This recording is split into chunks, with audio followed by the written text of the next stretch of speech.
अब देखिए question number 21 का सोल्यूशन है। 21 है, विश्व का सबसे बड़ा ज्वालामुखी पर्वत है। यहाँ पर हमने देखिए दो चीजें आपको बताई थी, हमेशा ध्यान में रखिएगा कि सबसे बड़ा ज्वालामुखी पर्वत, बिगेस्ट वॉल्केनिक माउंटेन अगर कहा जाए तो बिगेस्ट और हाईएस्ट में फर्क होता है। अगर कहा जाए सबसे ऊंचा ज्वालामुखी पर्वत तो वो अलग है, और अगर सबसे बड़ा कहा जाए तो वो अलग है। ऊंचाई समुद्र तल से ऊंचाई के आधार पर देखा जाता है। अब बड़ा देखा जाता है कि किस ज्वालामुखी का क्षेत्रफल विस्तार ज्यादा है, तो किसका विस्तार जो है आपके क्षेत्रफल में ज्यादा है, वो बड़ा होता है। तो दोनों के आंकड़े अलग हैं। तो हमने आपको बताया था कि विश्व का सबसे बड़ा ज्वालामुखी पर्वत में आंकड़े क्या हो जाएंगे, तब आ जाता है कोटापेक्सी। तो कोटापेक्सी विश्व का सबसे बड़ा ज्वालामुखी जो इक्वाडोर देश में पाया जाता है। और विश्व का सबसे ऊंचा ज्वालामुखी पर्वत आपको क्या बताया था, अकांकागुआ। अकांकागुआ जो कि अर्जेंटीना में पाया जाता है। तो अर्जेंटीना में स्थित अकांकागुआ विश्व का सबसे ऊंचा ज्वालामुखी पर्वत है। और विश्व का सबसे बड़ा ज्वालामुखी पर्वत अगर कहा जाए तो कोटापेक्सी। इसलिए इसका आंसर क्या हो जाएगा, इसका आंसर हो जाएगा कोटापेक्सी। बी वाला आंसर होगा 21 का बी। फिर है, तुरंत उत्पन्न लावा की तापमान की सीमा होती है। तो हमने आपको बताया था कि जो उत्सर्जन होता है, उत्सर्जन के बाद सारा पदार्थ अंदर तो मिश्रित रूप से रहता है, ठोस द्रव गैस, लेकिन बाहर जब निकलता है तो विस्फोटक अवस्था में निकलता है।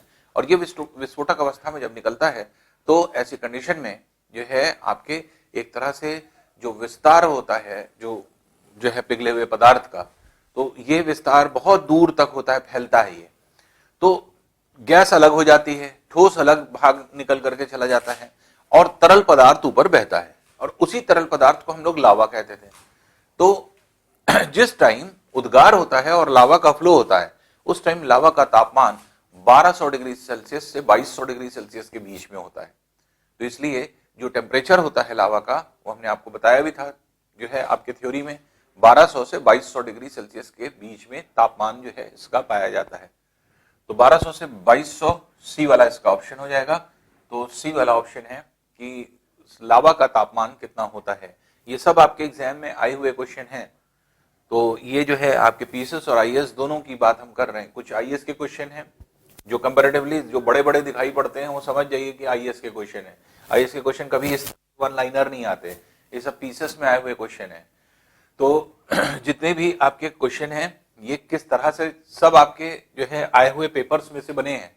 जो आपका टेस्ट पेपर बना है, ये टेस्ट पेपर पीसीएस और आईएएस के पेपर में से निकले हुए क्वेश्चन से बना है, और वहीं से एक आइडिया डेवलप होता है कि आयोग का ट्रेंड क्या होता है या किस तरह से पूछा जाए।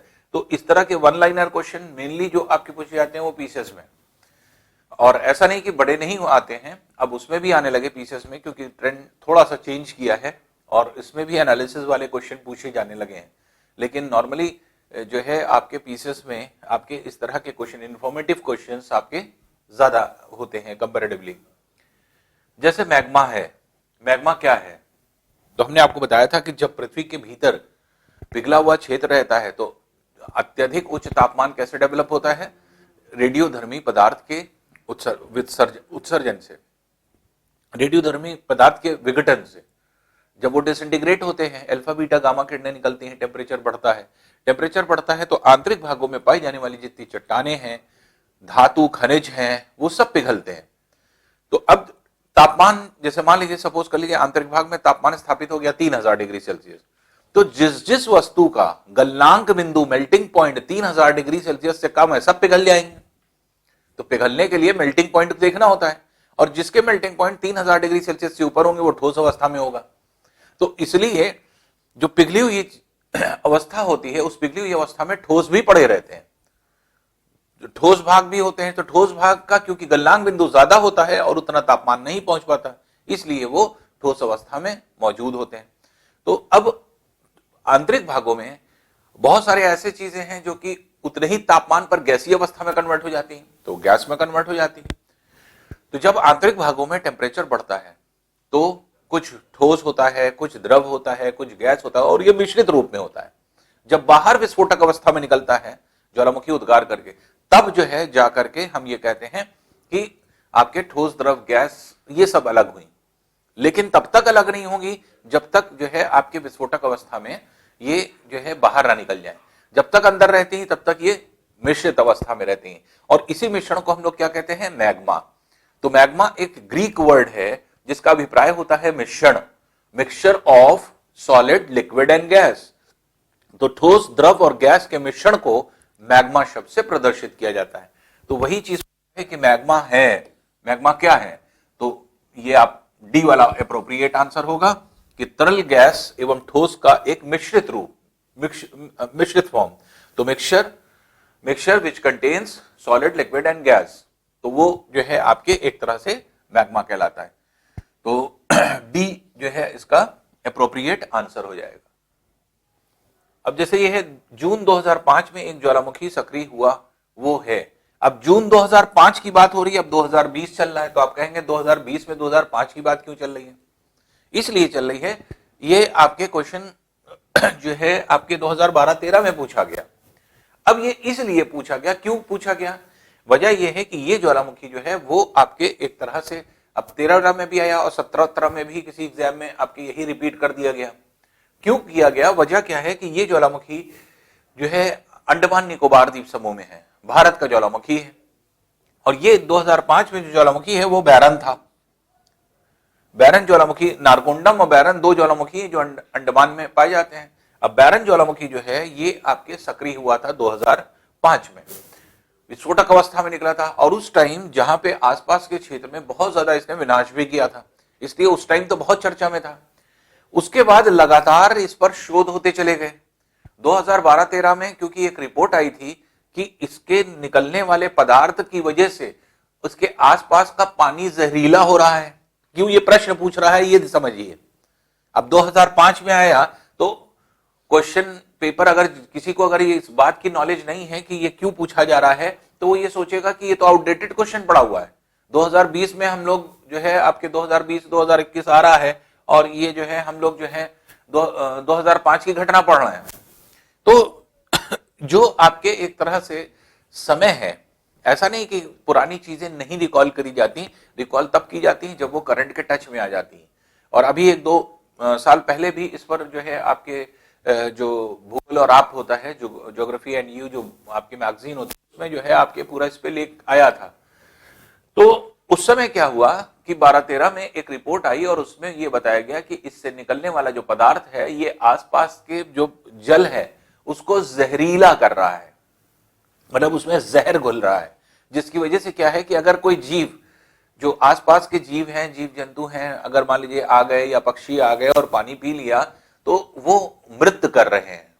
तो वहां के आसपास के समुद्री जीव जो थे वो आपके मृत कर रहे हैं, क्योंकि समुद्र के बीच में है ये।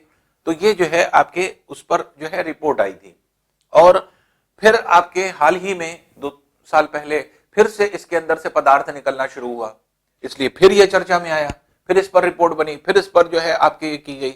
इसलिए, और भारत का है क्योंकि भारत में 2 ही हैं, इसलिए करंट का, तो इसलिए इंडिया के रिस्पेक्ट में हम लोग सारी चीजें पढ़ते हैं, तो इंडिया से क्योंकि कंसर्निंग है इसलिए अक्सर पूछ लिया जाता है। तो जून 2005 में एक ज्वालामुखी सक्रिय हुआ, वो एक इंडिकेट क्या कर रहा है, क्यों ऐसा किया गया? क्योंकि जब रिपोर्ट बनी पूरी, पिछले साल जो आपके पिछले साल जो है रिपोर्ट आई थी, तो उसमें क्या है, पूरी घटना बताई गई। 2005 में सक्रिय हुआ, फिर उस समय क्या हुआ, फिर 2012-13 में क्या हुआ, फिर उसके बाद जो है अभी प्रेजेंट टाइम में क्या हो रहा है, ये पूरा सिनेरियो बताया गया। इसलिए ये क्वेश्चन इंपॉर्टेंट हो जाता है, ये कभी भी पूछा जा सकता है, इसलिए हमने इस क्वेश्चन को डाल दिया एज इट इज, क्योंकि आपके 2 से 3 बार ये एग्जाम में पूछे जा चुका है। वजह क्या है? क्योंकि ये इंडिया का है, तो इसलिए जो आपके इंडिया का ज्वालामुखी बैरन और नारकोंडम, ये 2 ही ज्वालामुखी हैं जो अंडमान निकोबार द्वीप समूह में पाए जाते हैं। तो इसी ज्वालामुखी की विशेषता है जो है आपके एक तरह से जो डिस्क्राइब की गई थी, उसी आधार पर जो है, या इसकी जो आपके इसकी वजह से जो क्रिया हो रही है, जिसकी वजह से जो नुकसान हो रहे हैं, या फिर पर्यावरण में जो है आपके एक तरह से प्रदूषण हो रहा है, आप ये कह सकते हैं, तो उसी के बारे में जो चर्चा हुई थी उसको, उसके विषय में इसके बारे में बताया गया।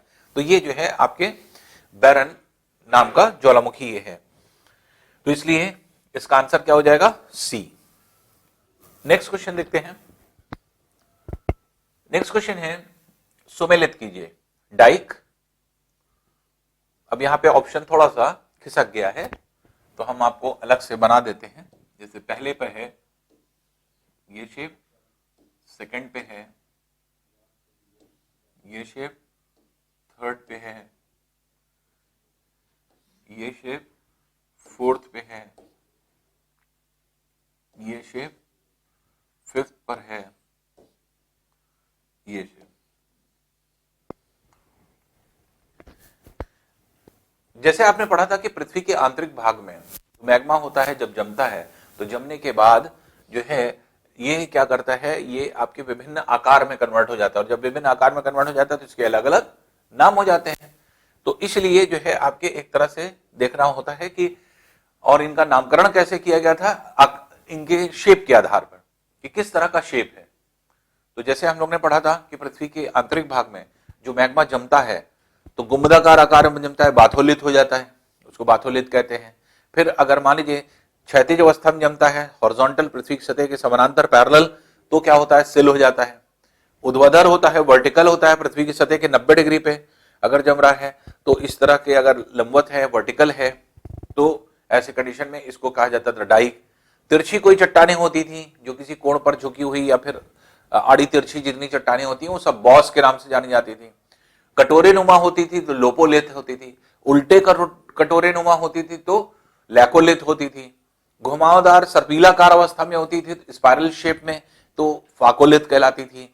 फिर आपके छड़ी नुमा आकार में होती थी जिसमें ऊपर जो है आपके गोल भी होता था, तो उस तरह की चट्टानें जो होती थी स्टॉक कहलाती थी। स्टॉक मतलब होता है छड़ी।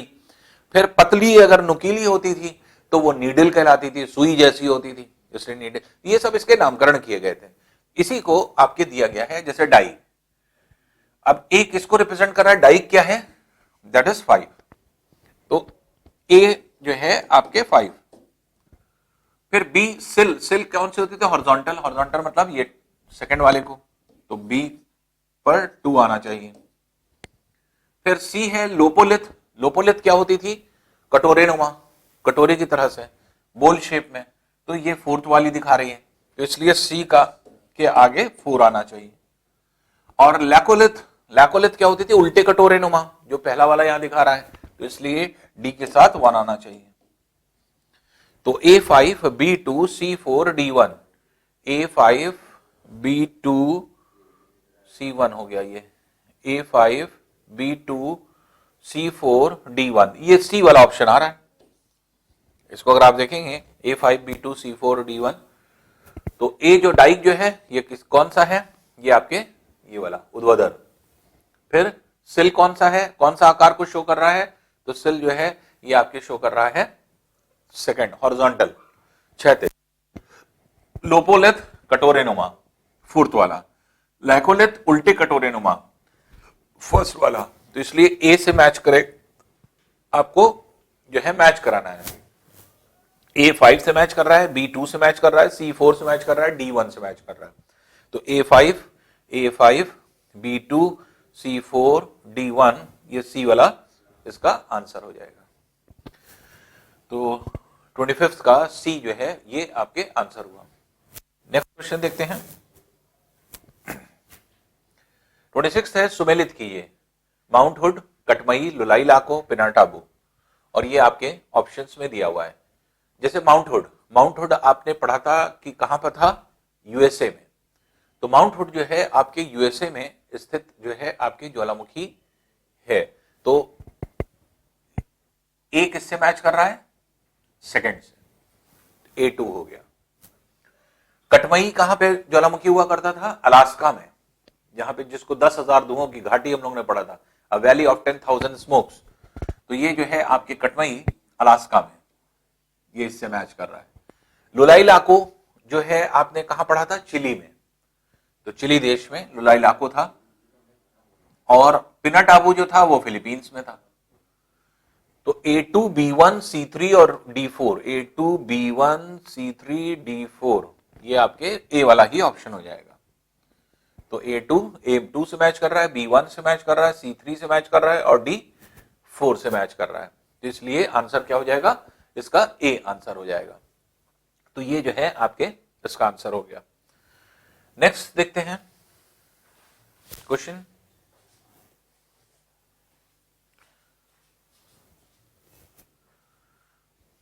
नेक्स्ट भी इसी तरह का है, सुमेलित कीजिए।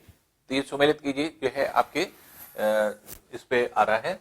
तो अब इसमें देखिए, इसमें भी ज्वालामुखी दिए हुए हैं और आपके इसके स्थान दिए हुए हैं, तो इसको मैच करना है। तो ए से डी तक आपके 4 दिए हुए हैं और ये 5 स्थान दिए हैं, तो इसके मतलब 5 में से कोई एक स्थान छूट जाएगा, तो उसके लिए परेशान मत होइए।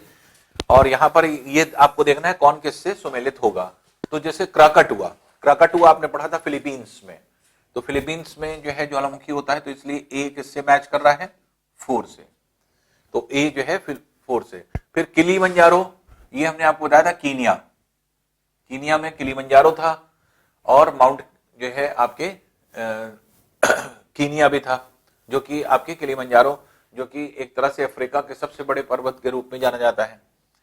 माउना किया की विशेषता हमने आपको बताया था। माउना किया की विशेषता क्या थी, माउना किया पृथ्वी पर पाया जाने वाला सबसे बड़ा पर्वत है, लेकिन बड़ा और ऊंचा ये सारा आकलन हम लोग कहां से करते हैं, सी लेवल से। तो सी लेवल से केवल 4205 मीटर जो है ऊपर है, और नहीं तो 9150 मीटर टोटल इसकी हाइट है, जो कि माउंट एवरेस्ट से भी ज्यादा है, क्योंकि अधिकांश भाग इसका समुद्र के अंदर है, प्रशांत महासागर के अंदर है, और सिर्फ 4205 मीटर का भाग ऊपर है। तो इस वजह से ऐसी कंडीशन में जो है आपके, अब जैसे जो माउंट एवरेस्ट है उसकी ऊंचाई क्या है, उसकी ऊंचाई तो 8850 मीटर है, जबकि 9150 मीटर इसकी है। तो अब 9000 मीटर से ज्यादा इसकी ऊंचाई है, तो विश्व के सबसे ऊंचे पर्वत में होना चाहिए, लेकिन क्योंकि 9000 कहां से, समुद्र की तलहटी से है, प्रशांत महासागर की तलहटी से 9140 मीटर है, 9140 मीटर। तो 9000 जो है आपके 9140 मीटर जो है आपके 9140 मीटर, ये ऊंचाई जो आपकी होती है, ये हाइट कहां से है, ये आपके समुद्र की तलहटी। और जब सी लेवल से देखेंगे तो सी लेवल से केवल 4205 मीटर, तो ना ही ये ऊंचा हो पाता है और ना ही बड़ा हो पाता है, क्योंकि जो समुद्र के अंदर का भाग है उसका आकलन कभी नहीं किया जाता। तो चाहे गहराई हो और चाहे ऊंचाई हो, हमेशा कहां से नापी जाती है, सी लेवल से, क्योंकि वही क्या है, वो एक कांस्टेंट चीज है, सी लेवल ही, क्योंकि समुद्र का पानी एक दूसरे से जुड़ा हुआ है, सारा समुद्र जुड़ा हुआ है। और समुद्र जो पानी का लेवल होता है, आपने फिजिक्स की जो है आपने एक्सपेरिमेंट में पढ़ा होगा कि कई अगर मान लीजिए पैसेज हैं, अलग अलग आकार के भी हैं, एक तरफ से पानी डालिए तो सारा पानी एक साथ एक ही लेवल पर होगा, क्योंकि एटमॉस्फेरिक प्रेशर सब पर एक बराबर पड़ रहा है। तो इसी वजह से सी लेवल ही एक ऐसी चीज है जो सेम हाइट पर होती है। इसीलिए किसी भी चीज कौन कितना ऊंचा भाग है, कौन कितना नीचा भाग है, उसी से उसका आकलन किया जाता है। तो किलीमंजारो, माउना किया के बारे में हमने आपको बताया था, हवाई द्वीप पर यह स्थित है और इसकी विशेषता है। कोटापेक्सी विश्व का सबसे बड़ा ज्वालामुखी पर्वत था, तो ये जो है आपके इक्वाडोर देश में था। तो इसमें क्या है कि 5th वाला ये छूट जाएगा, इसका मतलब 5th वाला किसी ऑप्शन में नहीं आएगा। तो ए के साथ 4 आ रहा है, बी के साथ 2 आ रहा है, सी के साथ 3 आ रहा है, और डी के साथ 1 आ रहा है। तो A4 जो आपका है, सॉरी फिलीपींस कह रहे हैं, इंडोनेशिया, ये फिलीपींस छूट जाएगा, फिलीपींस में नहीं है, क्योंकि फिलीपींस में आपने पढ़ा था माउंटाल है, पिनाटाबू है, तो ये जो है आपके फिलीपींस में होते हैं। लेकिन माउंट मेयोन भी वहीं था, माउंटाल है, पिनाटाबू है और माउंट मेयोन, ये 3 ज्वालामुखी फिलीपींस में होते हैं। इंडोनेशिया में क्राकाटुआ है। तो A5, B2, C3, D1, A5, B2, C3, D1, ये वाला D वाला ऑप्शन हो रहा है। ये D वाला ऑप्शन होगा, जो कि एक तरह से जो है इसको डिस्क्राइब कर रहा है, इसको सुमेलित कर रहा है।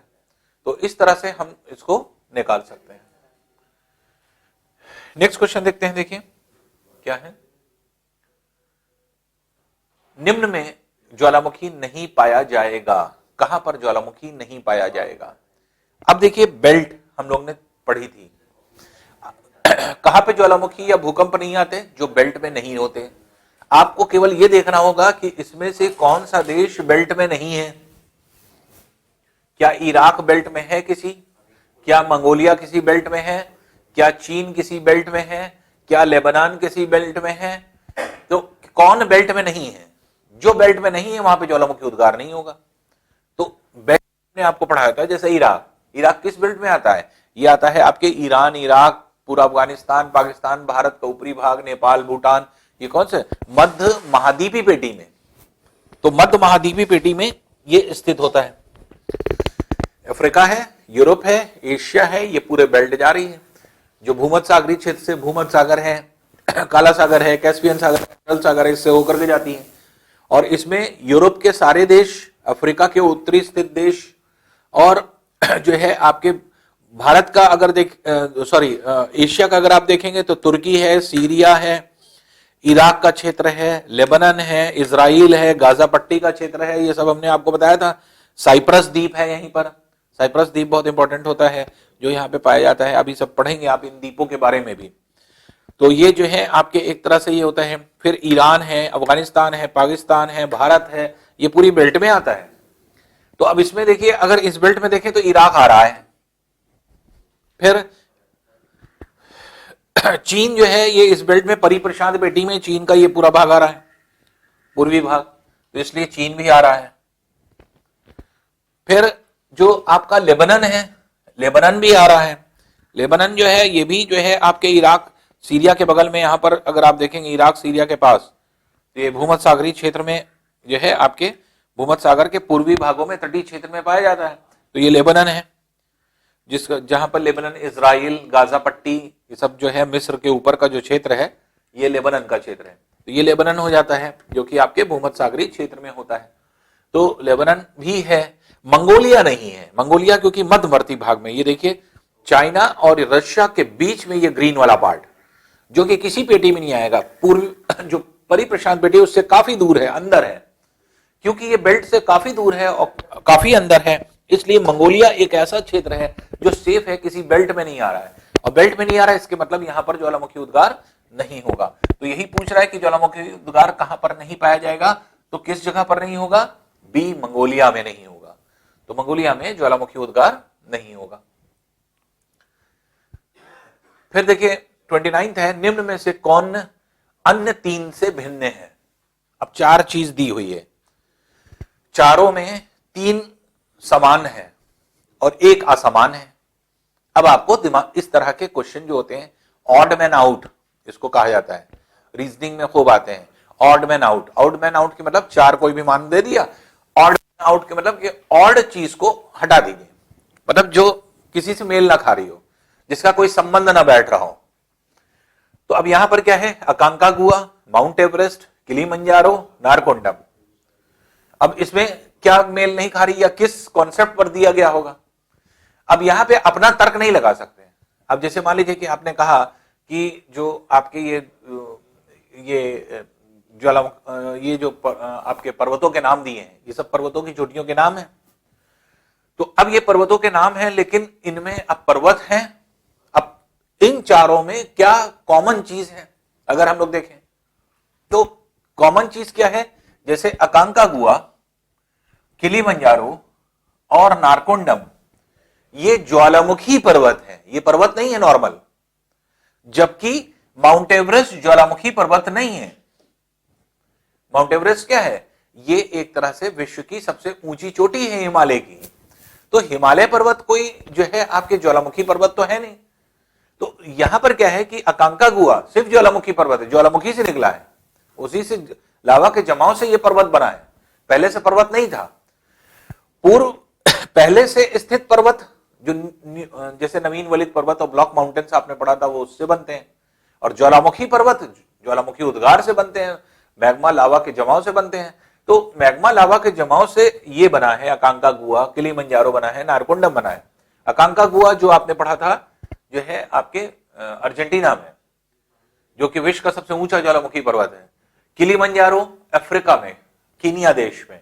तो कीनिया तंजानिया सीमा पर कीनिया देश में जो है आपके माउंट कीनिया और किलिमंजारो, ये दो पर्वत आपने पढ़े थे। ये पूरे अफ्रीका का सबसे बड़ा पर्वत भी होता है। नारकोंडम ये जो है आपके भारत के अंडमान निकोबार द्वीप समूह का नारकोंडम अभयारण्य नामक जो है ज्वालामुखी होता है, जो कि भारत का होता है। और माउंट एवरेस्ट जो है ये आपके ऐसा पर्वत है जो कि एक सबसे ऊंची चोटी है, जो कि जिसका ज्वालामुखी से कोई संबंध नहीं। तो चारों में अगर आप देखेंगे तो ए, सी और डी ये क्या है, ज्वालामुखी पर्वत है, जबकि ये नहीं है।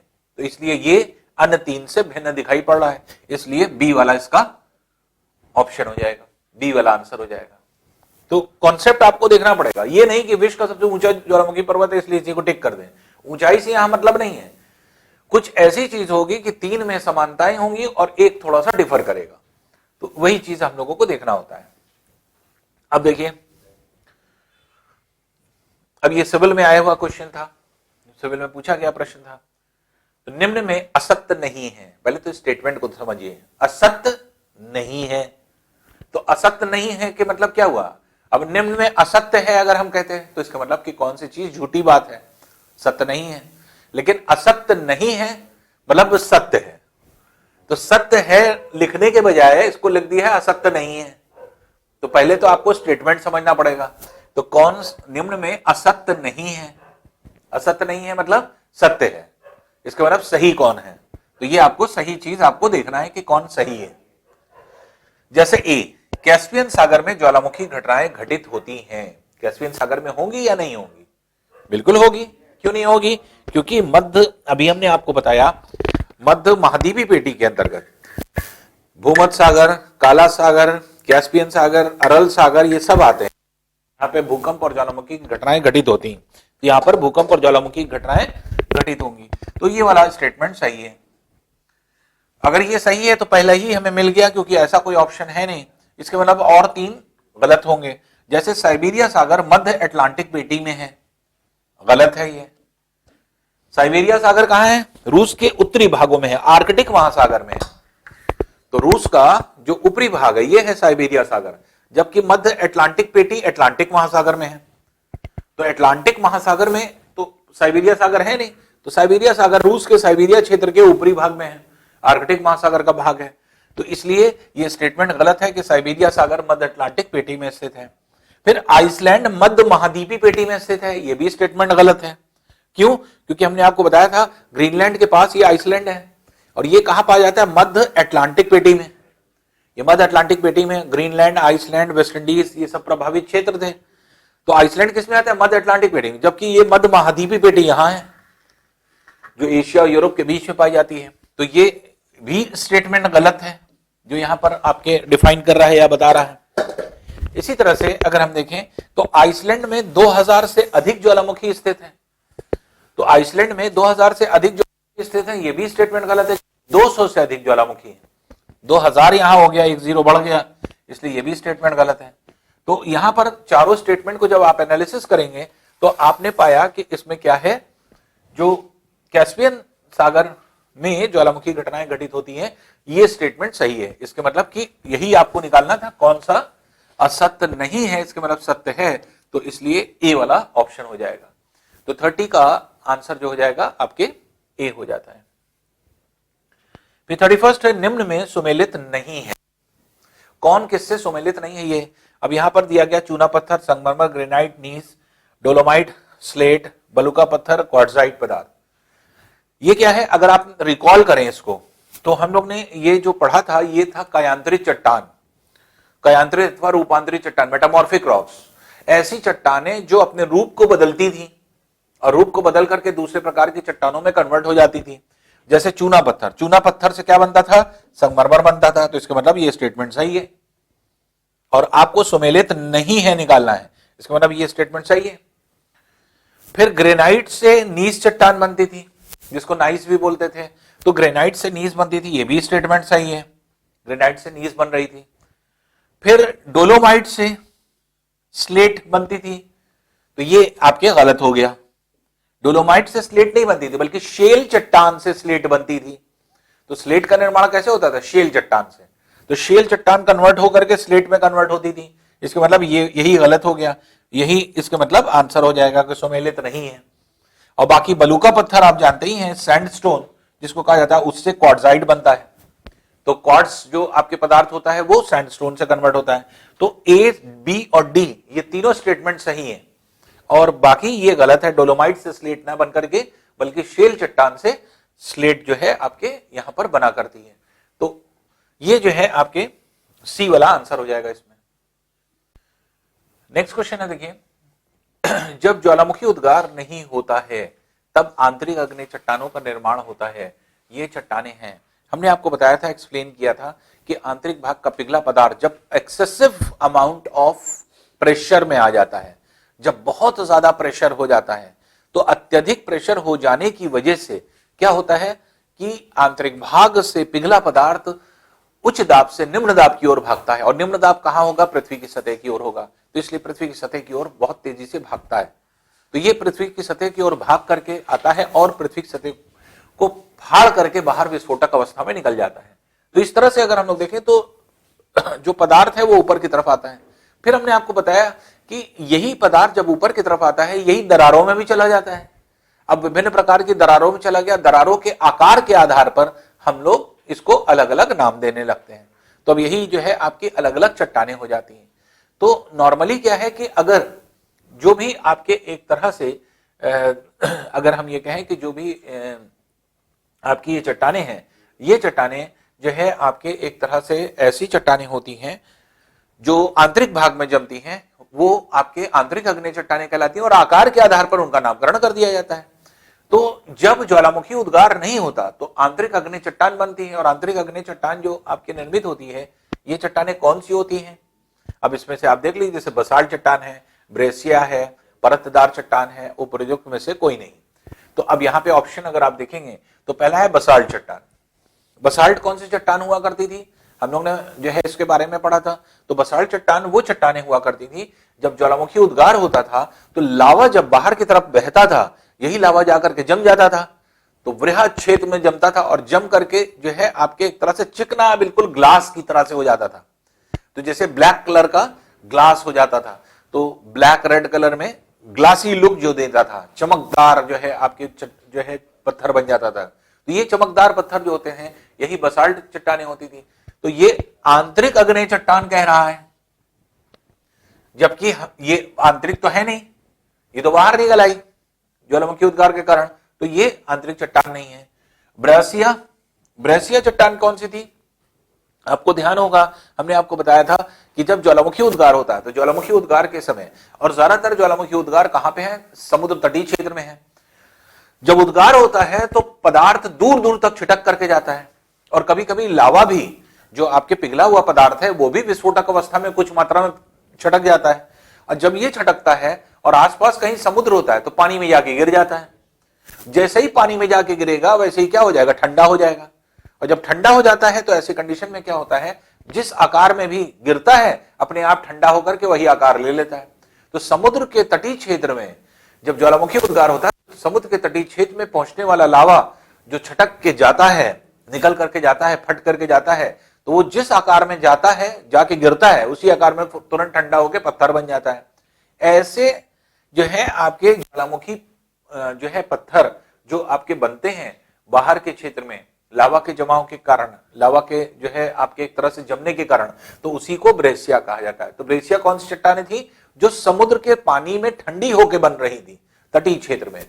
तो तटीय क्षेत्र में जाके गिरता था लावा और समुद्र का पानी आके उसको ठंडा करके और उसको सॉलिडिफाई कर देता था। तो इस तरह से चट्टानें ब्रेसिया कहलाती हैं। इसका मतलब ये भी आंतरिक आग्नेय चट्टान नहीं है। फिर बात हो रही है परतदार चट्टान की। परतदार चट्टान कौन सी थी? स्ट्रेटिफाइड रॉक्स किसको कहा जाता था? यही स्ट्रेटिफाइड रॉक्स थी परतदार चट्टान। स्ट्रेटिफाइड रॉक्स किसको कहा गया? सेडिमेंट्री रॉक्स को। औसादी चट्टान, औसादी चट्टान जो होती हैं ये भी कहां होती हैं? ये अगर आप देखें तो ये अग्नेय चट्टान तो होती नहीं है, इग्नियस रॉक्स तो होती नहीं, क्योंकि आंतरिक अग्नेय चट्टान कर रहा है, इंट्रूसिव इग्नियस रॉक्स की बात कर रहा है। तो ये तो परतदार चट्टान है। परतदार चट्टान इंट्रूसिव इग्नियस रॉक्स को तो कहते नहीं है। परतदार चट्टान जो होती है औसादी चट्टान को कहा जाता है, सेडिमेंट्री रॉक्स को। तो सेडिमेंट्री रॉक्स तो आंतरिक अग्नेय चट्टान होगी नहीं, तो ये भी नहीं है आंसर। तो इसके मतलब फिर डी वाला है, इसमें से कोई नहीं, एबीसी में कोई नहीं, तो प्रयुक्त में से कोई नहीं। तो ये आपके ऑप्शन हो जाता है। तो इस तरह से 32 का आंसर क्या हो जाएगा? 32 का आंसर डी हो जाएगा। फिर नेक्स्ट देखिए, सुमेलित कीजिए। ये भी आपके जो है सिविल में पूछा गया प्रश्न था, सुमेलित करने वाला। देखिए जो सिविल में प्रश्न आते हैं वो कोशिश करते हैं कि एक ही क्वेश्चन से बहुत सारी चीजों की इंफॉर्मेशन ले लें कि विद्यार्थी को सब पता है कि नहीं पता है। तो ये क्या है?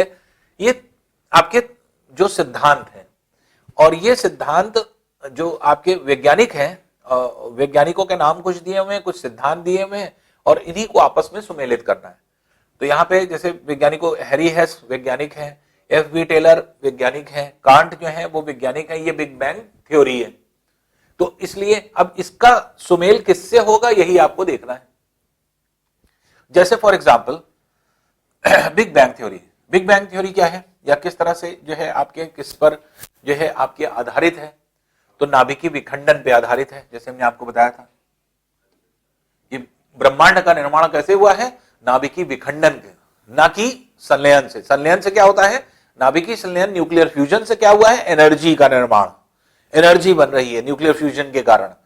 लेकिन जो विस्फोट होता है, इस विस्फोट की वजह से क्या हुआ, आपके केंद्रित पदार्थ जो था, बिग बैंग थ्योरी क्या थी कि ब्रह्मांड का जितना पदार्थ था सब ब्रह्मांड के केंद्र पर आकर केंद्रित हो गया, और केंद्रित पदार्थ में एक बड़ा विस्फोट हुआ, और बड़े विस्फोट की वजह से क्या हुआ, पूरा का पूरा जो है आपके क्षेत्र फट गया, और इसी वजह से आपके एक तरह से नाभिकीय विखंडन जो है आपके न्यूक्लियर फिशन जिसको कहा जाएगा, नाभिकीय विखंडन के मतलब क्या हुआ, न्यूक्लियर फिशन, न्यूक्लियर फिशन से संबंधित है बिग बैंग। हैरी हेस ने कौन सा सिद्धांत दिया था, प्लेट टेक्टोनिक थ्योरी, प्लेट विवर्तन सिद्धांत।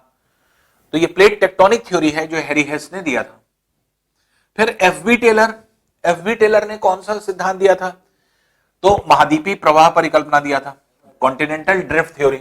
तो कॉन्टिनेंटल ड्रिफ्ट थ्योरी दो लोगों ने दिया था, एफ बी टेलर ने दिया था, और जो है इसको और किसने दिया था, ये एल्फ्रेड वेगनर ने दिया था।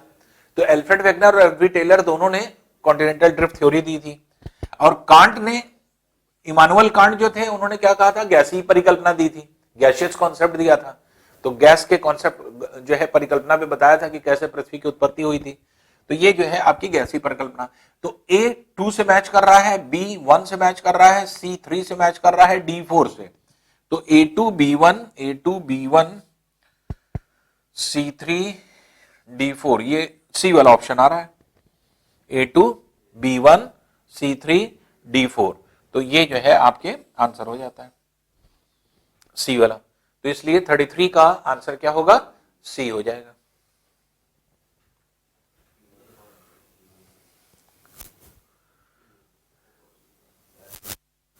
नेक्स्ट देखिए, पृथ्वी के आंतरिक भागों को कहते हैं लिथोस्फीयर, बैरिस्फीयर, पायरोस्फीयर, दुर्बल मंडल।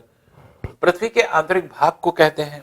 आंतरिक भाग में स्थित कौन सा ऐसा भाग होता है जिसको हम लोग इस नाम से जानते हैं या इस नाम से कहा जाता है, तो पृथ्वी के आंतरिक भाग को कहते हैं क्या, लिथोस्फीयर, बैरिस्फीयर, पायरोस्फीयर या दुर्बल मंडल। अब ये आपको देखना पड़ेगा कौन सी किस कॉन्सेप्ट पर प्रश्न बना है। तो किस कॉन्सेप्ट पर प्रश्न बना है, आपने पढ़ा था कि वैंडरग्राट की जो थ्योरी थी, आपने पढ़ा था कि उसमें उन्होंने ये बताया था कि पृथ्वी के भीतरी भाग, जो ऊपर का भाग होता है, इसे लिथोस्फीयर कहा जाता है। फिर आपके एक तरह से लिथोस्फीयर जो होता था, ऊपर का क्षेत्र होता था, जो कि एक तरह से चट्टानों का क्षेत्र होता है। तो लिथो मतलब चट्टान होती है और स्फीयर मतलब होता है क्षेत्र। तो लिथोस्फीयर के मतलब क्या हुआ, चट्टान का क्षेत्र। तो इसलिए इन्होंने इसको लिथोस्फीयर नाम दे दिया था। फिर जो मध्यवर्ती भाग था, ये क्या था, ये पायरोस्फीयर के नाम से जाना गया था। पायरोस्फीयर क्यों कहा गया था, पायरो मतलब क्या होता है, अति उच्च तापमान, एलिवेटेड टेम्परेचर, स्फीयर मतलब मंडल। क्योंकि आपने पढ़ा था 20 किलोमीटर के बाद 200 किलोमीटर तक ये जो पदार्थ होते हैं ये पिघल जाते हैं। क्यों, अत्यधिक उच्च तापमान पर रेडियो एक्टिव एलिमेंट्स की वजह से। इसलिए पायरोमीटर के जो है पायरोस्फीयर दे दिया गया था। और पायरोस्फीयर के नीचे जो केंद्र के चारों तरफ स्थित भाग था, इसे नाम क्या दिया गया था, बैरिस्फीयर का। तो इसे बैरिस्फीयर कहा गया। तो बैरिस्फीयर क्या है, बैरी मतलब होता है सघन, सघन मंडल। तो ये बैरिस्फीयर एक सघन मंडल होता है जो कि आपके डेंस जो है आपके पार्ट होता है, जो केंद्र पर स्थित होता है। और दुर्बल मंडल, वीक जोन किसको कहा गया था, इसी पिघले हुए क्षेत्र को, एस्थेनोस्फीयर को, एस्थेनोस्फीयर को। तो ये 4 चीजों को डिफाइन किया गया है आपके ऑप्शन में। और ये कह रहा है पृथ्वी के आंतरिक भाग को कहते हैं। तो आंतरिक भाग के मतलब ऐसे तो तीनों आंतरिक भाग है, लेकिन आंतरिक भाग का सेंस क्या हुआ, केंद्र के नजदीक। अब देखिए कुछ क्वेश्चंस ऐसे होते हैं जिसको समझना पड़ता है। तो अब यहां पर क्या है, पृथ्वी के आंतरिक भाग को, आंतरिक भाग के मतलब क्या हुआ, पृथ्वी का एक भाग ये है, फिर उसके अंदर ये है, फिर सबसे अंदर ये है, तो आंतरिक भाग कौन सा हुआ, ये हुआ। ये नहीं कह रहा है कि केंद्र पर स्थित भाग। अब आंतरिक भाग का मतलब आपको समझना पड़ेगा, क्योंकि पृथ्वी कुछ ऐसी है, ये बाहर का भाग हुआ, ये मध्यवर्ती भाग हुआ, ये आंतरिक भाग हुआ अंदर की तरफ, जिसके मतलब सबसे अंदर वाले भाग की बात कर रहा है। तो पृथ्वी का सबसे अंदर वाला भाग कौन सा है, बैरीस्फीयर के नाम से जाना जाता है। तो क्योंकि ये बैरीस्फीयर के नाम से जाना जा रहा है, इसलिए सबसे आंतरिक भाग जो हो जाएगा वो एक तरह से क्या हो जाएगा, सबसे आंतरिक भाग जो है आपके बैरीस्फीयर के नाम से जाना जाएगा। तो यही पूछ रहा है कि पृथ्वी का आंतरिक भाग को क्या कहते हैं। तो क्वेश्चन देखिए, देखने में छोटा सा क्वेश्चन है, लेकिन अगर इसका मतलब आप नहीं समझे, इसका मतलब नहीं समझे और इसमें आप दिमाग लगा, आंतरिक भाग तो ये भी दिख रहा है, ये भी दिख रहा है, ये भी दिख रहा है, क्योंकि पृथ्वी की सतह के अंदर है, लेकिन कॉन्सेप्ट आपको कहां से लेना है, यहां से लेना है। यहां से इस तरह लेना है कि पृथ्वी 3 भाग की मिलकर के बनी है। इसको आउटर पार्ट कहा जाता है, बाहरी भाग पृथ्वी का, इसको मध्यवर्ती भाग कहा जाता है, और इसको आंतरिक भाग कहा जाता है। इस कॉन्सेप्ट पर प्रश्न बनाया गया, और ये कॉन्सेप्ट अगर नहीं है तो क्वेश्चन में आप सिर्फ रटते रहेंगे कि किसको लगाएं। क्योंकि अगर आप आंतरिक भाग की बात करेंगे और ये डायग्राम देखेंगे तो पृथ्वी के अंदर तो ये भी है, ये भी है, ये भी आंतरिक भाग तो तीनों है, एस्थेनोस्फीयर भी है, चारों भाग अंदर है। तो आंतरिक भाग का सेंस क्या होगा, क्वेश्चन का मतलब समझने की कोशिश करिए, क्यों क्वेश्चन पूछा गया। देखने में बहुत हल्का क्वेश्चन लग रहा है, लेकिन एक्चुअल में दिमाग वाला क्वेश्चन है। तो क्वेश्चन ये क्यों इस तरह का पूछा जा रहा है, इसलिए क्योंकि आप कॉन्सेप्ट अगर क्लियर है तभी आप इस क्वेश्चन को कर लेंगे। तो आंतरिक भाग के मतलब यहां इस सेंस से हुआ कि पृथ्वी को अगर आप कंप्लीटली इस तरह से डिवाइड कर रहे हैं कि बाहर वाला पार्ट जो है आउटर पार्ट है, ये मिडिल पार्ट है, और ये इनर पार्ट है, तो ये आंतरिक भाग इनर पार्ट की बात कर रहा है। इनर पार्ट कौन सा है, तो इनर पार्ट सबसे ज्यादा कौन सा है, ये आपके बैरीस्फीयर का पार्ट हो जाता है। इसलिए इसका आंसर क्या हो जाएगा, बी ऑप्शन इसका आंसर हो जाएगा। नेक्स्ट देखते हैं 35, ज्वालामुखी केंद्र पाया जाता है। तो ज्वालामुखी केंद्र कहां पर पाया जाता है ये आपको बताना है। तो अब यहां पे अगर आप देखें तो ज्वालामुखी केंद्र कहां स्थित है या किस जगह पे पाया जाता है,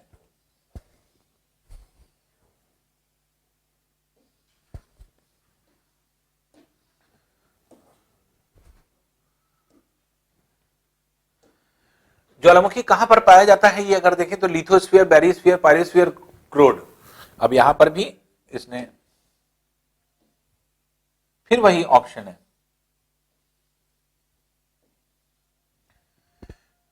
ये था लिथोस्फीयर सबसे ऊपर, फिर ये था आपका पायरोस्फीयर जो पिघला हुआ क्षेत्र हुआ करता था, जिसको एस्थेनोस्फीयर भी कहते थे, ये होता था बैरीस्फीयर,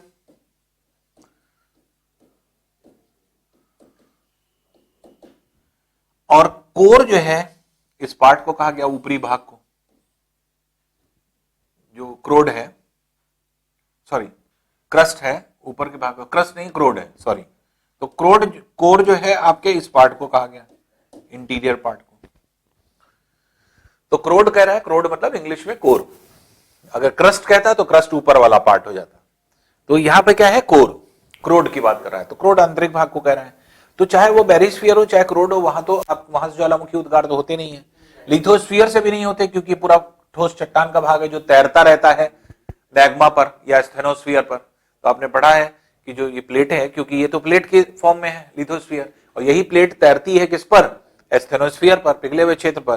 तो पायरोस्फीयर में ही, पायरोस्फीयर क्यों कहा गया, क्योंकि ये पिघला हुआ क्षेत्र होता है, उच्च तापमान पर रहता है, और यहीं पर आपके ज्वालामुखी के केंद्र स्थित होते हैं। अब यही कह रहा है कि ज्वालामुखी केंद्र पाया जाता है, कहां पर पाया जाएगा, तो ये इस पायरोस्फीयर वाले पार्ट में पाया जाएगा। तो इसलिए ऑप्शन क्या हो जाएगा, सी। तो ये जो है आपके सी ऑप्शन है इसका। फिर देखिए, मोह असमर्थता पाई जाती है, ऊपरी भूपर्पट्टी, निचली भूपर्पट्टी, निचली भूपर्पट्टी, ऊपरी प्रवार, निचली प्रवार, ऊपरी क्रोड, ऊपरी प्रवार, निचली प्रवार।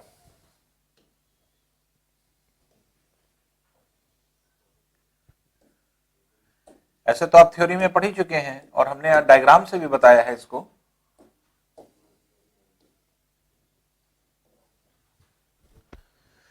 लेकिन फिर भी डायग्राम बना करके देख लें तो ज्यादा बेहतर है। पृथ्वी के आंतरिक भाग में आपने डिवीजन किया था ऊपर कोर का,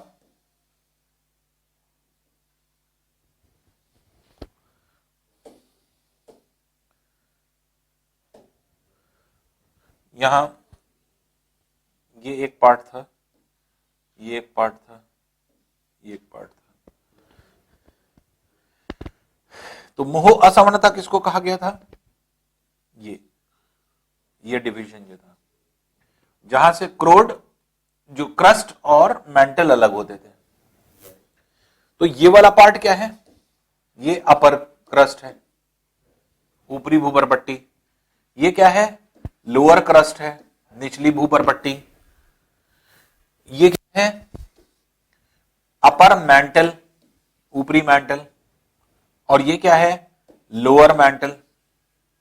तो मोह असमानता किस कह रहा है? किसके किसके बीच में है? किसको अलग करती है? तो लोअर क्रस्ट को अपर मेंटल से।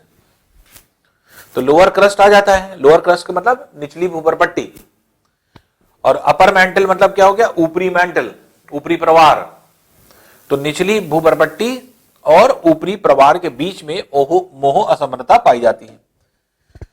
तो ऊपरी भूपर पट्टी, निचली भूपर पट्टी ये नहीं है, ये ऑप्शन गलत है।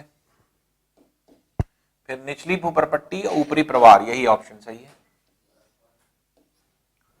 तो निचली भूपर पट्टी ये है लोअर क्रस्ट, ऊपरी प्रवार अपर मेंटल, ये इन्हीं दोनों के बीच में क्या है?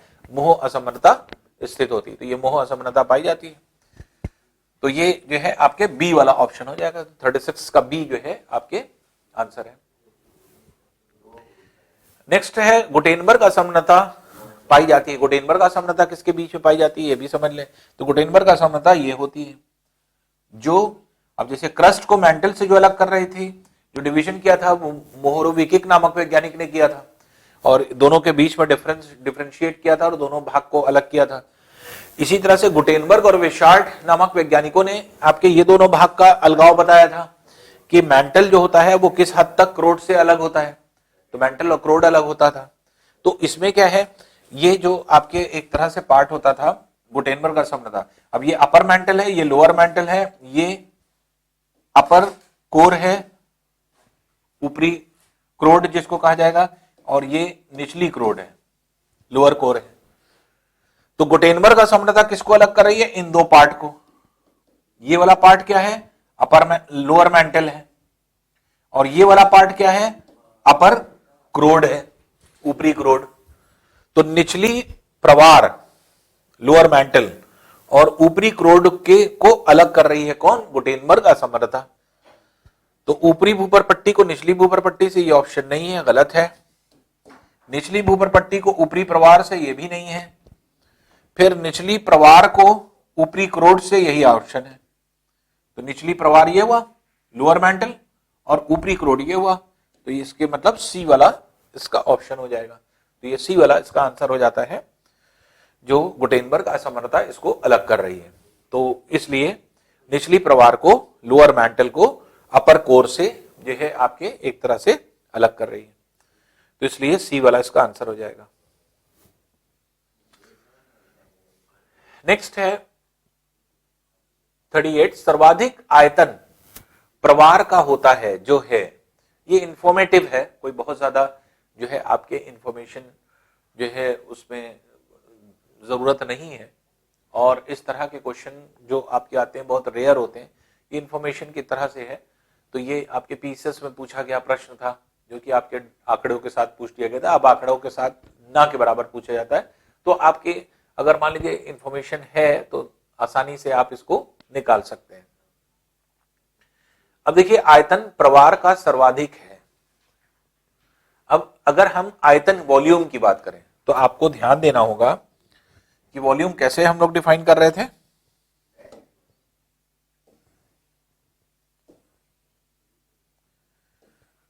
ऊपरी भाग क्या था? क्रस्ट। उसी तरह से ये था मेंटल, और ये था क्रूड। बात किसकी कर रहा है? ये आयतन की बात कर रहा है। आयतन किसका? प्रवार का, मेंटल का। तो हमने बताया था कि इसका जो वॉल्यूम होता है ये लगभग 0.5% होता है। लगभग इसका आयतन कितना होता है? 16.5% होता है।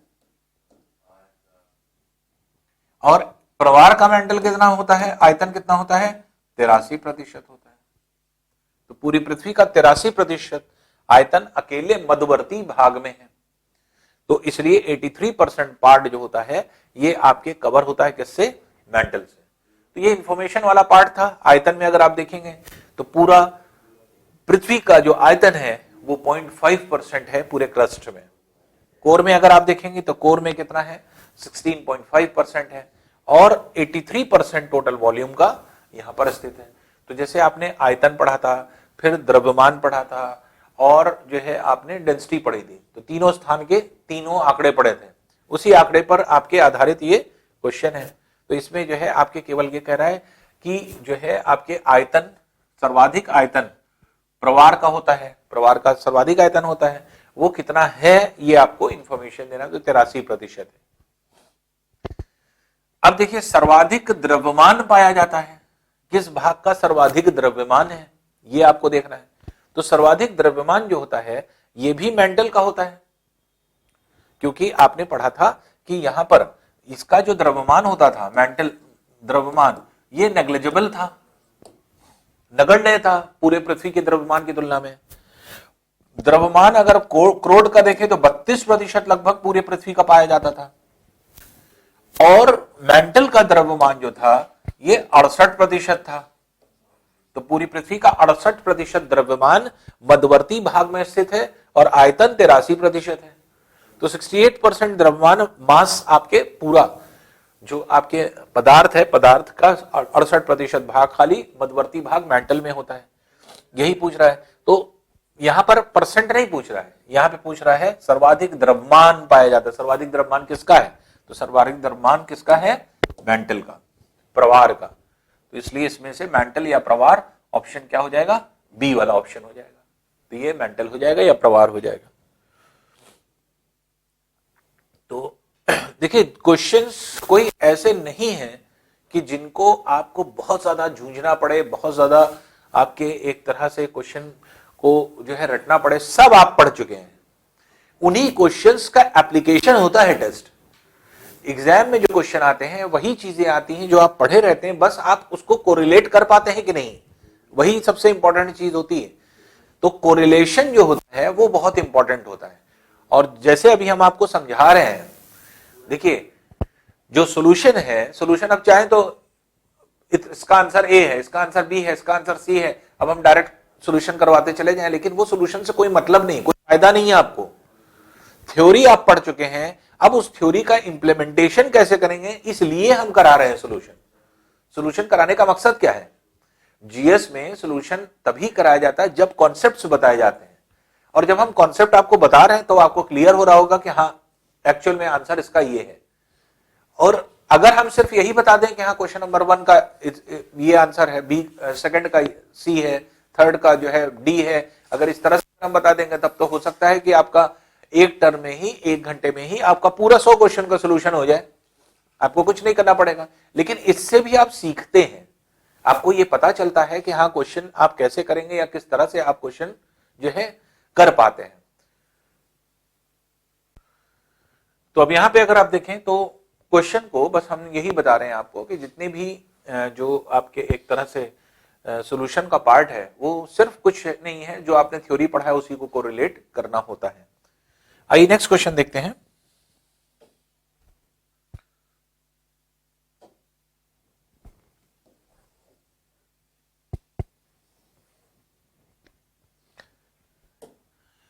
नेक्स्ट क्वेश्चन है, देखिए फिर से सुमेलित कीजिए। और ये दिया हुआ है आपके कुछ पर्वत हैं जो कि आपके पर्वत सीरीज में, जैसे माउंटेन्स की रेंज आपने पढ़ी थी, तो जब हम आपको नवीन वलित पर्वत, न्यू फोल्डेड माउंटेन्स पढ़ा रहे थे, तो न्यू फोल्डेड माउंटेन्स में ही आपको ये बताया गया था, ये बताया था हमने। तो ये जो आपके न्यू फोल्डेड माउंटेन्स होते हैं वो आपके इस तरह से स्थित होते हैं। तो इन्हीं माउंटेन्स के बारे में हम लोग सारी चीजों के बारे में स्टडी कर रहे थे।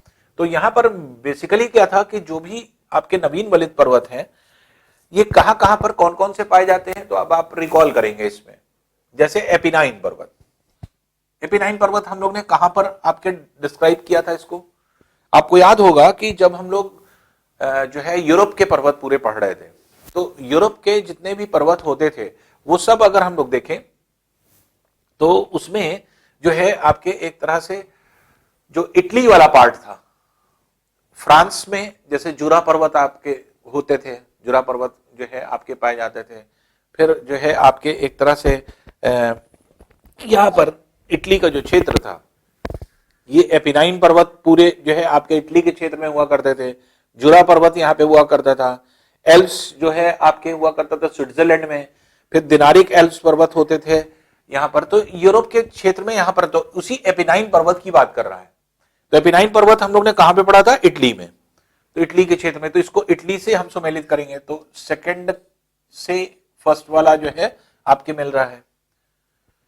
फिर देखिए दूसरा पार्ट जो है वो है आपके पारिनीस पर्वत। पारिनीस पर्वत कहां पे पड़ा था, पारिनीस पर्वत हम लोग ने पढ़ा था फ्रांस और स्पेन के सीमा पर। तो जो फ्रांस और स्पेन को डिवाइड करता था, तो वहां पे आपके पारिनीस पर्वत हुआ करते थे। फ्रांस और स्पेन की सीमा का निर्धारण भी करते हैं और फ्रांस देश में पाया जाता है, तो पारिनीस पर्वत को आप फर्स्ट में यहां पर सम्मिलित कर सकते हैं। फिर एल्प्स पर्वत कहां, हमने आपको बताया था स्विट्जरलैंड में, तो ये पांचवें वाले से मैच करेगा, एल्प्स पर्वत जो हुआ करते थे। और दिनारिक एल्प्स पर्वत जो प्राचीन समय का यूगोस्लाविया था, अब तो यूगोस्लाविया नहीं है, तो यूगोस्लाविया जो कि अब ब्रेक हो गया, स्लोवेनिया, जॉर्जिया, इन सब देशों में, तो जो है ये प्राचीन यूगोस्लाविया जो था उसमें जो है दिनारिक एल्प्स आते हैं। तो यूगोस्लाविया अभी भी क्यों लिख करके आता है, क्योंकि अगर यूगोस्लाविया नहीं लिखा जाएगा तो यूगोस्लाविया से टूटे हुए जितने देश हैं उन सबके नाम लिखने पड़ेंगे, तो इस वजह से जो है आपके यूगोस्लाविया लिख दिया जाता है। तो A2B1, A2B1, A2B1, C5, C5 और D3, तो ए वाला ऑप्शन दिख रहा है, ये वाला है, तो इसलिए आंसर हमारा क्या हो जाएगा, 40 का ए पार्ट हो जाएगा। तो कौन से नवीन वलित पर्वत किस किस देश में हैं, आपको सम्मिलित करना था कि कौन कौन से पर्वत कहां कहां पे पाए जाते हैं, तो उनको जो है आप इस तरह से सम्मिलित कर सकते हैं। तो ए का 2, बी का 1, सी का 5 और डी का 3, ये आपके मैच कर रहा है। तो 40 का आंसर क्या हो जाएगा, दैट इज ए। नेक्स्ट देखते हैं क्वेश्चन 41 है, देखिए इसी तरह से 41 कह रहा है सुमेलित कीजिए, कार्पेथियन पर्वत है, एल्ब्रूस पर्वत है, सुलेमान पर्वत है, हिंदुकुश पर्वत है। अब ये पर्वत कहां पे आपने थे, ये एशिया में आप चले आए। जब एशिया के क्षेत्र में हम लोग पढ़ रहे थे तो वहां पर हम लोग ये जान रहे थे कि जो पर्वत हैं कार्पेथियन वो कहां पे हैं, या फिर और पर्वत जैसे इसी के आगे बेल्ट जो आपके चलती थी वो। तो अब यहां पर जैसे मान लीजिए कि कार्पेथियन तो आपके एक तरह से यूरोप में ही है, जो यहां पर हम लोग ने पढ़ा था यूक्रेन के क्षेत्र में, जो यूक्रेन का क्षेत्र था, यूक्रेन देश में आपके कार्पेथियन पर्वत थे जो काला सागर के ऊपर, ब्लैक सी के ऊपर जो है आपके पर्वत होते थे। तो एल्ब्रूस पर्वत जो थे, एल्ब्रूस पर्वत जो आपके पाए जाते थे वो ईरान में पाए जाते थे, ईरान से आपने पढ़ा था। और एल्ब्रूस से मिलते जुलते आपके कई नाम हम लोग ने पढ़े थे, 3 नाम जो है आपके अलग अलग पढ़े थे। तो एल्ब्रूस पर्वत कह रहा है, तो एल्ब्रूस जो था वो कहां था, ये आपके कॉकेशियस पर्वतों पर था जो कि एशिया और यूरोप की सीमा बनाता है। तो एशिया यूरोप सीमा पर जो है आपके कॉकेशियस पर्वत हुआ करते थे। कॉकेशियस पर्वतों पर जो है आपके एक तरह से एल्ब्रूस होता था, लेकिन ये एल्ब्रूस है, एल्ब्रूस जो है आपके ईरान में है। और एरीबूस हमने आपको बताया था कहां पे था, एंटार्क्टिका में था। तो तीनों नाम जो है आपके मिलते जुलते थे। तो एल्ब्रूस जो था ये ईरान में है, कार्पेथियन पर्वत जो था आपके यूक्रेन देश में था, सुलेमान पर्वत कहां पे है आपके पाकिस्तान में, और हिंदुकुश पर्वत कहां पे है, अफगानिस्तान में। तो ये सारे पर्वत आपने उसमें पढ़े थे जब हम लोग नवीन वलित पर्वत, न्यू फोल्डेड माउंटेन्स पढ़ रहे थे। तो A2, B3, C1, D4 से अगर हम मैच करें तो A2, B1, B3, A2, B3, C1, A2 B3 C1 ये वाला हो रहा है और D4 ये वाला ऑप्शन, तो बी वाला का आंसर हो जाएगा। तो 41 का बी जो है आपके ये आंसर हो जाता है, जो कि आपके दिखाया जा रहा है। तो ये क्या है, नवीन वलित पर्वतों के बारे में बता रहा है कि नवीन वलित पर्वत कहां कहां पर स्थित थे। फिर इसी तरह से देखिए सर्वप्रथम प्लेट शब्द किसने जो है आपके दिया। तो सर्वप्रथम प्लेट शब्द जो आपके एक तरह से, जैसे हमने जब आपको प्लेट टेक्टोनिक थ्योरी पढ़ाई थी, तो प्लेट टेक्टोनिक थ्योरी में हमने 2-3 चीजें आपको एक्सप्लेन करी थी। पहली चीज कि प्लेट कहते किसको है, तो पृथ्वी की ऊपरी जो मोटी परत होती है उसको प्लेट कहा जाता है। और सबसे पहले इसको डिस्क्राइब किसने किया था, टूजो विल्सन ने। टूजो विल्सन नामक वैज्ञानिक ने सबसे पहले डिस्क्राइब किया था कि प्लेट होती क्या है। लेकिन प्लेट विवर्तनिक सिद्धांत किसने दिया था, तो हैरी हेस ने दिया था। तो प्लेट टेक्टोनिक थ्योरी अगर कहा जाएगा किसने दिया, तो हैरी हेस का नाम आ जाएगा। प्लेट शब्द किसने नाम दिया था, तो टूजो विल्सन नाम आ जाएगा। तो इसलिए वहां पर ही हमने आपको एकदम क्लियर कर दिया था। वही चीज यहां पे कह रहा है, सर्वप्रथम प्लेट शब्द दिया। तो प्लेट सबसे पहले किसने इस्तेमाल किया, तो टूजो विल्सन ने सबसे पहली बार इस्तेमाल किया था और प्लेट को डिस्क्राइब किया था। उसी के बाद जो है आपके प्लेट टेक्टोनिक थ्योरी हैरी हेस ने दिया था। तो टूजो विल्सन जो है आपके एक तरह से इसका आंसर हो जाता है। तो प्लेट शब्द अगर पहली बार कहा जाए किसने दिया, तो टूजो विल्सन ने दिया। और प्लेट टेक्टोनिक थ्योरी अगर पूछा जाएगा तो फिर वो हैरी हेस का नाम इसमें आ जाता है। तो इसलिए 42 का आंसर क्या होगा, बी आंसर होगा।